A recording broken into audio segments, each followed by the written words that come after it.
wade through all the information. I know when I started on my health journey, that was beyond overwhelming to me. It was really like, how do I read this information? How do I know what's accurate? How do I know what's not accurate?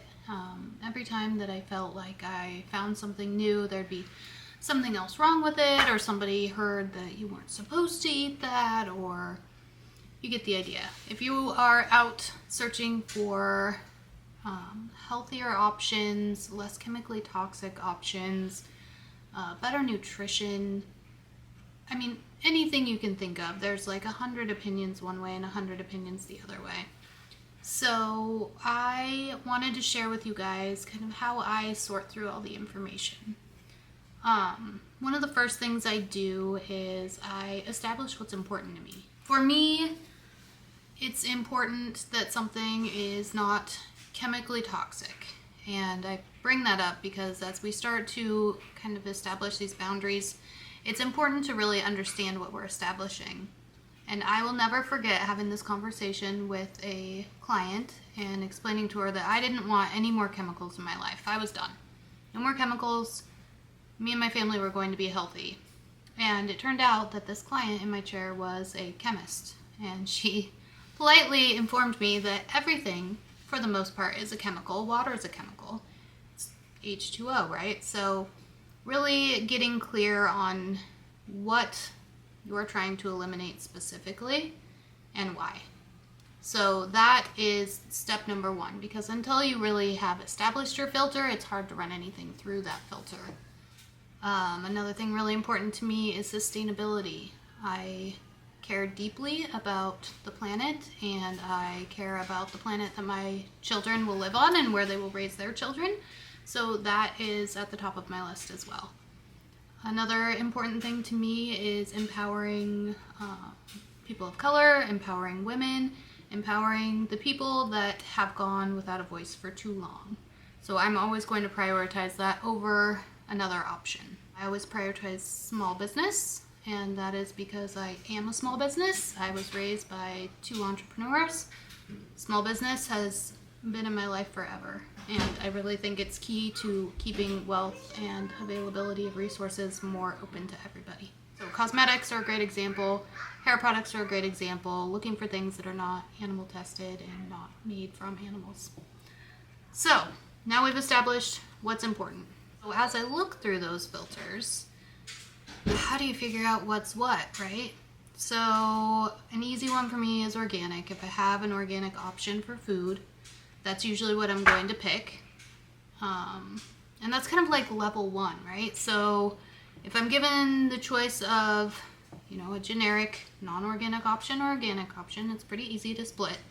But then you go into like small farm versus large farm, and a lot of large farms that produce organic produce don't do a great job, and their produce is picked too early, and it's still treated with organic approved pesticides and fertilizers and all of those kind of things. So anytime you're producing something in massive amounts, you're usually compromising quality, especially if you start offering amazing prices, right? Because time is money and effort is money, and if you're putting both those things into your product or food, it's going to reflect in the price. So those are two of my easy determinants, especially for food. Well, how is this affecting the planet? Where are we sourcing our things from? So then I can start looking at, sustainably sourced, and I can start looking at, ethically obtained. So treating those cultures that we're pulling these resources from the way they deserve to be treated and the way we would want to be treated, right? If I could hear how many people, or could share how many people talk about, the things they want done for a very low price that they are absolutely not willing and probably not capable of doing themselves. We're in a culture where affordability and cheap, fast access is prized over people. And so that's something that we work really hard not to support. So food, I like to take a broad spectrum. Like, I'm always reading. And if I see something that piques my interest, I never take it for so you read an article on social media, or you're linked to an article, or you've picked something up. I never take it at face value. So I take it as the starting point. An example is I just read an article about Oatly, which if you follow me, you know that I love Oatly, and I always have loved Oatly. It was definitely my best transition for moving to plant-based milk. It has a really great company in terms of being very transparent, and I love that. Like, you can read everything on there, and they're happy to tell you why they use it and what made those business choices. Fantastic. The article that I touched on talked about the sugar load and the way that the maltose is broken down and how that affects our blood sugar and could it be made better. And so I did a little bit of looking around and I found a company called Willa's, which I'm really excited to try. Full disclaimer, I haven't even opened it yet, but here it is. And the thing that caught my eye is the ingredient list, which is what I look for, especially, if you're buying anything that has a package, you're going to be looking at ingredients. So this one has filtered water, organic whole grain oats, organic maple sugar, organic cacao powder, organic real vanilla, and sea salt. That's it. No thickeners, no gums. So that right away speaks to me. I know that maple sugar is better in terms of glycemic index. Your body generally tolerates it better. The next thing that I would look at would be my nutrition facts. So they're right next to your ingredient label. And this, right away, what pops out to me is, well, it's got 11 grams of added sugar. So that's a decent amount. That's 22% of your daily value in 8 ounces. That said, I also take into account that that's coming from maple sugar, which is going to be less detrimental to your sugar load. And one thing that I like to tell people is it really does make a difference to respect your body. So if you're someone that's already bordering on high blood sugar levels, then you're going to be more careful than somebody that's not. It doesn't matter if it's maple syrup or if it's maple sugar or whatever natural lower glycemic sugar you have, or oats, or any of those carbohydrates, you're going to have to watch it differently than someone that doesn't. And that goes for pretty much anything in our diet, right? Because our bodies are all different, and nobody is going to follow like one thing across the board. It will work for everybody. That doesn't work. These two things really, I understand why there's higher sugar. You'll also notice this one is dark chocolate because I mostly drink oat milk in my coffee. That's the number one way I consume it. So I'm okay with a little bit of sugar in there because I know why it's there and I am expecting it. When I ordered this, I thought they did a great job. I always look into the website themselves and read about the company a little bit. And they're very clear on their mission, and I stand behind that as well. Their things are, they're non-GMO and they're vegan, and when you're looking at organic, GMO, and where those lines fall, GMO hasn't been around very long. So while it has been tested as safe, there's not a longevity behind that. So we avoid GMO, number one, and plus I do organic because then you're kind of avoiding it by default. They also care about food waste, which not a lot of food companies do.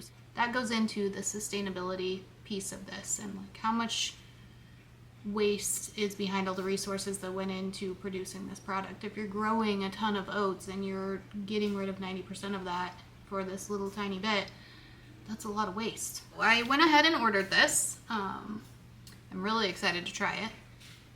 I put in my stories on Instagram, you might have caught that I missed their little free tumbler option when I ordered, and they reached out to me with an email saying, hey, we noticed you didn't select this. Did you mean to, or did you want us to send it? And so that speaks to me a lot in terms of a company that stands behind what they're doing and does the right thing and goes above and beyond.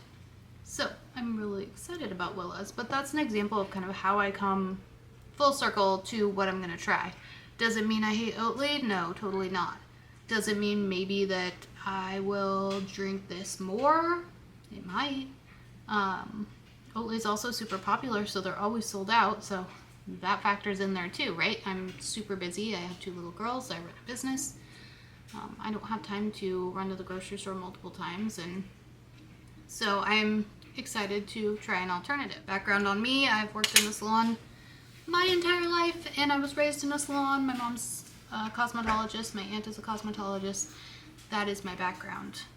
I started reading labels and got really disturbed over all the chemicals I was exposed to in my life and all the chemicals I was sharing with everybody else right through our most porous organ in our body. So that started me in the other direction, and that was where that conversation I spoke about in terms of chemicals, that's where it came from. So I just introduced a new product line in my salon. I've been in my new space for almost 3 years, and I have introduced one line, and it's my favorite line. It's clean, I trust it, it works well. So introducing a new line is not something I take lightly, and knowing the background of salons and cosmetic marketing, they're incredibly deceptive. They want to tell you that everything is natural and organic and sustainable because those are things that people are looking for, and they know that sells. But they don't always follow through, and it's not always as great as it sounds, so I'm always very, very skeptical. So I brought in a new line, which is Solidoo. I don't know if I'm saying that right, but that's how I've said it so far. My distributor brought this in, and it piqued my interest because everyone is talking about solid shampoo bars in terms of sustainability and their effect on the environment and the lack of plastic. I already tried very hard to minimize plastic in my salon. I use glass bottles and refill stations, and I don't sell anything that comes in plastic other than maybe the caps. But this product it hits a lot of my checks. So check number 1 is absolutely no parabens. No way, not good for you, not going to have those. Most things are paraben free at this point because everyone realizes that nobody wants those. The next thing is fragrance. Fragrance is a huge one. They don't technically have to tell you what's in it. It's often an irritant, and it's just something that I steer clear of. Trying to find cosmetics or house goods or whatever you're shopping for that don't have artificial fragrance is a job. They often are scented with essential oils. That's what I prefer. The problem with that is essential oils are exceptionally expensive because it takes so many resources to produce this teeny tiny little vial, and it takes a fair amount of essential oil to produce the scents that our fragrance-laden culture is familiar with. So this company hits most of those bars. Again, it's woman-owned. It's eco-friendly, so they come plastic-free. They have these super cool little containers here. These are backyard compostable. They will break down in 45 days, which I think is awesome. So they've checked a few of my things. I bought into this line. I brought it all in, and I was reading through it, and I noticed that one of them has artificial fragrance. Well, okay, let me correct that. Has fragrance. That's all it said on the ingredient list. I'm trying to see if it's in here. It is. So it is listed just as fragrance. Teeny. Let's see if I can get it up there. Tiny. One word. So that's a red flag to me. I instantly am like, oh shoot, that's probably not good.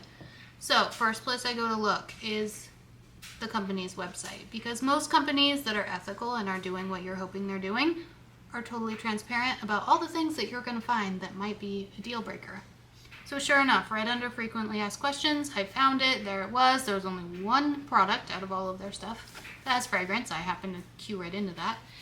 And they explain the only thing it is it's an artificial vanilla fragrance because their goal of sustainability doesn't fit with using real vanilla. The amount of vanilla that would be needed to provide that fragrance is not really sustainable. Vanilla is very hard to grow and it's very expensive. And so they were very upfront. They said they worked really hard to ensure that it was allergy friendly and was not going to cause a lot of trouble for people with fragrances. That to me is a great sign, right? They knew it. They were totally honest about it. They give you the percentage, and I believe it's like 0.1%. It's tiny, and then you can understand and know why and make your choice. Some people might choose that that's still not something they want to deal with, and that's totally fine. But being able to weed through that information without like, oh, nope, I'm done, this stuff's all gone, because there's so much good to it, right? And nothing is going to, very few things, are going to hit every checkbox. So really, as you're working toward a holistic, sustainable lifestyle, you gotta cave a little bit, right? I mean, you don't, but I enjoy life more when I do. So that is an example of kind of, again, that funnel that I run it through in terms of, you know, does it meet this check mark? Well, it might not quite right here, but am I okay with that? Do I understand why? Is there a good reason? So overall, super excited to try this one too. I'm really happy with the company in terms of their transparency and the things in here. One more thing to touch on with this is, you know, there are so many things in cosmetics or household goods, or once you start reading labels, it's amazing. One of the things that I know as a hairstylist is like sodium lauryl sulfate. Nobody wants that. It's terrible for you. It's terrible for your hair. It's the part that makes things bubbly. So when you switch to holistic products, a lot of people don't like them because they don't suds as much as what people are used to. The beauty industry has been working for years to try and find better alternatives, and a big one is like coconut. They'll use what's the profession? Sodium cocoa isothianate. Best guess. That's a common one. This has sodium lauryl sulfonyl acetate. I didn't recognize that one. I'm like, that's sounding awful close. So what do? I backtrack and I find my exact spelling, because goodness, if you get it off by a tiny bit, you're going to be looking at the wrong ingredient. And I go to EWG. And that is my resource. I will put a link in the description below. It's my favorite resource. You can type in an ingredient, you can type in a product, you can type in just about anything, and it will give you information, and it gives you these cute little scales that go from like 0 to 10 in terms of risk, and it'll tell you what you're at risk for. Is it endocrine disruption? Is it an allergen? Is it, you know, multiple things? So that resource is huge. Definitely, if you haven't checked that out, do it. You can also get the app for your phone. They have barcode scanning. Super easy, super user-friendly. So we'll move on to holistic lifestyle, which is like life, right? I have 2 kids. My life involves a lot of laundry. I switched to fragrance-free everything, and that eliminates a lot of your problems, right? But it also like gets kind of old, and I don't know, I like things that smell good, so I started looking for new options. These are, they're pods. So this little guy right here, they smell amazing. It's my favorite scent. I've actually never tried any of their other ones. They have a whole bunch, and I should. But this one's rose petal, and I just love the way it smells. So again, we're gonna go straight to packaging. It's not in a big plastic bin. If you saw my post on Instagram, 500 years for a plastic bottle, to break down how many bottles of laundry soap do you throw away a month, a year, a lot. So this one is not that. Next thing that I look for is ingredients. So right here, they call it their true transparency, which they list all their ingredients and why, which is amazing, right? Sodium carbonate enhances cleaning. Sodium chloride is a softener and aids in cleaning. Sodium bicarbonate cleans and improves solubility. Sodium carbonate peroxide. I do hair. I know what peroxide does. It's a brightener, right? We got to remove all that yellowing, all the dinginess, all the stains. So that's where that comes from. Sodium metasilicate helps break up stains. I don't know that one. That's one you want to type in EWG, right? Check it out. See where it falls. See if it falls within your personal window of what you're trying to achieve. Yeah, so the rest of them get bigger. I'm not going to try and butcher this on here. The one that sticks out to me that I am going to look at again, because again, I do this stuff and you're like, oh yeah, okay, that's pretty good. And then you look at it again later and you're like, yeah, maybe not. So one that I would be worth looking at again is C9-11 Perith -6. So anything that's got that ETH is always a red flag. If it's an F, you need to be looking at it because those are often endocrine system disruptors and those are a red flag. So again, depending on where you're at in life, in your journey, and what you are valuing is going to help you decipher through all the noise, right? So much noise. There's so much out there that they throw at you so fast. And really, if you just go not to the random blog and not to, heaven help us, the Facebook or Instagram or any of that noise, just go directly to the source. Most of the time, like I said, it's going to be right on their own website, on their own packaging, because they want to sell their product. And if you're like-minded with them, they're going to be saying what you want to hear. If you're not like-minded, they're not going to be sharing what you want to hear, and it's not going to be a good fit, and it'll be an easy determination. And once you get past that, if you're still not clear, look at the Environmental Working Group, EWG. I also really love PubMed. PubMed is a great resource if you want to look up food, especially, and you want to look up the effect of phytoestrogens over time, or isoflavones that are in soy. Do they cause breast growth in men? Look it up. You can read the study. You can see where that random person quoted, this is, and you'll see that maybe it was that for 1 in 200 people. Maybe it was that for 200 and 200 people.